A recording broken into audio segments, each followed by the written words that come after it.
Sajnos nagyon gyakori a mérgezéses, lövöldözéses esetek. Erre kitaláltunk ilyen kriminalisztikai módszert, ez a CSI Bolytár.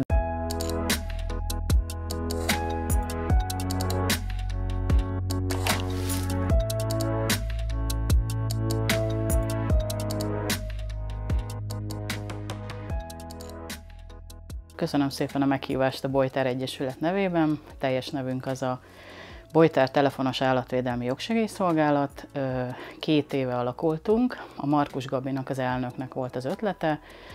Őt szerintem sok állatvédő ismeri. Az állatorvosok az állatvédelemért alapítványból, meg rengeteg más szervezetnek, meg egyesületnek segít ő is, meg az összes többi tagunk. Tehát igazából ilyen tapasztalt, rutinos rókákból álltunk össze.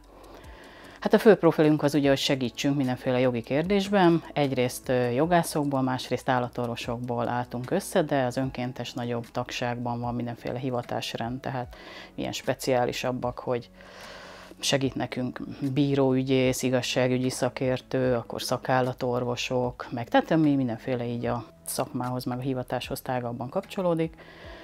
Telefonon, e-mailben tudunk segíteni, nem jogi képviseletet vállalunk, nem ügyet intézünk, tehát nem írunk meg senki helyett semmit, de el tudjuk részletesen mondani. Egyrészt, ha valakinek jogi tanácsra van szüksége, vagy azt hiszi, hogy jogi tanácsra van szüksége, de igazából általánosabban állategészségügyi, állatjóléti kérdésekben kíváncsi valamire, vagy tehát, hogy úgy általában olyan tágabb értelmű állatvédelmi megakadása van, vagy szeretne valamire választ kapni, akkor hozzánk tud fordulni. Van honlapunk, Facebook oldalunk, telefonon elérhető nagyon sokszor, nem azt mondom mindig, mert hát nyilván ugye a munka mellett ez egy önkéntes dolog, de nagyon sokszor elérhető egy ügyeletes, e-mailekre is megpróbálunk nagyon gyorsan válaszolni, illetve a Facebook oldalunkon is lehet ilyen messenger üzenetet küldeni, és akkor ott is viszonylag hamar szoktunk válaszolni. A leggyakoribb eseteink, illetve a legérdekesebb esetek talán. Sajnos nagyon gyakori a mérgezéses, lövöldözéses esetek. Erre kitaláltunk ilyen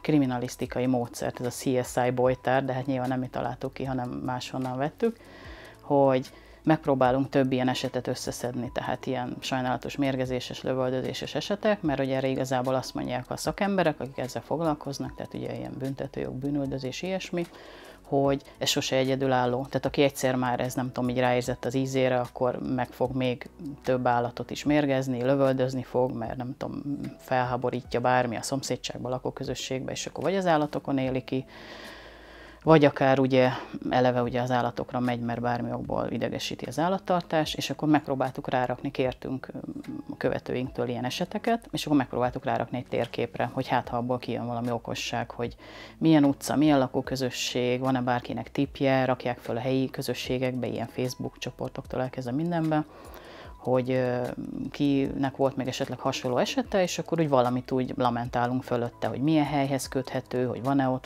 ott kamerák, hogy megközelíthető az egész, kikre lehet gyanakodni, szomszédokra, vagy mit tudom én, esetleg idegenekre.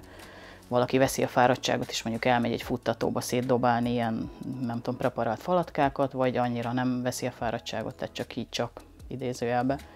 Mondjuk a szomszédságban nem tudom, mérgezget, vagy lövöldözget.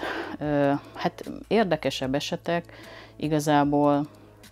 Most van egy ilyen sorozatunk, az se ilyen egyes eset, hanem ilyen sorozat, hogy elkezdtük így, nagyon sok ilyen döntést, határozatot, ítéletet kapunk, hogy mi a véleményünk, hogy érdemes-e ellene tovább menni, panaszt tenni, bármit, hogy egyrészt vannak ezek a nagy mérföldkövek, ugye jogszabálymódosítás, meg mindenféle dolog, de hát most érdekes talán így idézőjelbe, hogy kimegy valami hatósági személy, vagy akár rendőrök, és hogy sok esetben sajnos fogalmuk nincsen, hogy mi zajlik ott a helyszínen, vagy hogy mit kell tenni. És akkor volt már olyan, hogy kim volt egy hatalmas, vagy nem tudom, milyen helyszínelő stáb, és akkor volt már olyan, hogy minket hívtak föl, hogy mit tegyenek ilyen érdekességként, vagy nem tudom, hogy ilyenre gondoltatok-e, hogy érdekes esetekként. Illetve hát szoktak hozzánk fordulni mindenféle állatfajjal kapcsolatban. Talán azt tudom mondani még így érdekesség szintjén, hogy ez az állatvédelem, meg a mi tanácsadásunk is egyáltalán nem szűkül le arra, hogy akkor kutya, macska, hanem mindenféle egzotikus állattal kapcsolatban is fordultak már hozzánk.